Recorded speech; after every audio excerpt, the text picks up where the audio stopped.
my senior year, I like to think I was really on a roll and getting good again. And I would have definitely tried out if there was a league, but there wasn't. Well, part of me felt relief that I would never have to know for sure that I wasn't good enough. Mainly, I was devastated that I didn't get a chance. And I think that experience definitely informed my writing of the book, where I feel like I could relate to so many of the players. What writing it was discovering how many different forms the game can take and how many different meanings it can have to so many different players. But it was my own experience was a starting point for me, for sure. And then when I was watching the World Cup, I guess it would have been 2015 World Cup, I remember watching the Cameroonian player, Gail Nganamouet.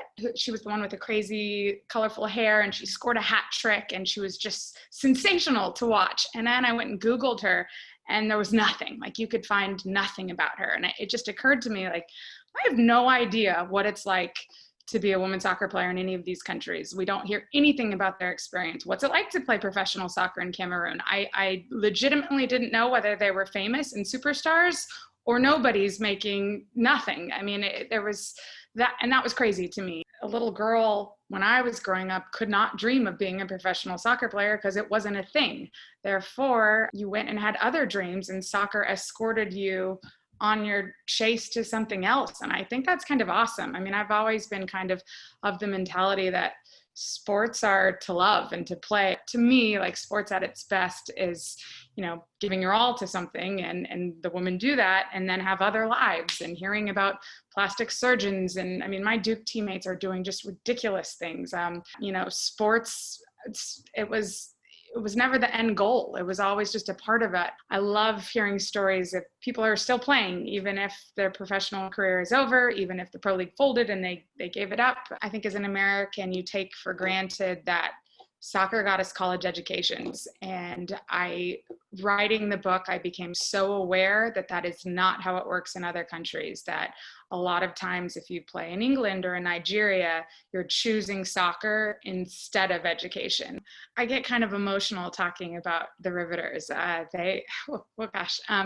had never experienced anything like it, and you read about it, but going there was, as a little girl, you grow up thinking that's what I want, but then, you discover it doesn't exist, or at least I thought. But then I got to Portland and I was like, oh my gosh, like, it's real. All of this is real. And what they've created, I mean, I've always been a player and in love with the game, but I've never had the chance to be a supporter.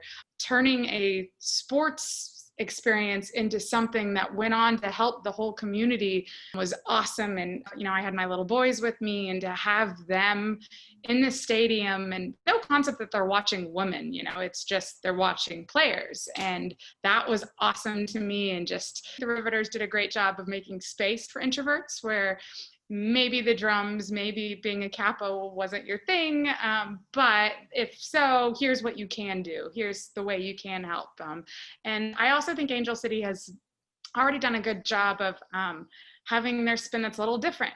I think it was so exciting, and not just getting a team, but that it's female badasses who are making it all happen. That was so cool. And former players like taking ownership of the future of doing what they can to make it keep going, and to have a local team that I can go to is awesome. Maybe we need to stop treating the NWSL as something people will grow to love, and think of it as something that people already do love. Obviously, you have to get fans. You have to grow it. The tone of what they've done in Portland is, it's not a have to thing. It's like an act of imagination, where everything, it's like, just how awesome can we make it? And I think that I think individual cultures, I think it starts with 5 people who make something really cool, and then their friends see that, and then they want a part, and then it just grows and grows into something more that then can spill out. A line that really resonates with me, actually, from the Italian writer we played with when we were in Italy. He said, this has been the most true line in my life. The game will give you much more than you could ever give it. That's just beautiful to me, and has been very true in my life. And I think that even though what I'm writing about, sometimes the game wasn't good to the players, and in the women's game, there's a lot of frustration and of unfairness, and yet the game still gave all of us so much in spite of the challenges it also offered up.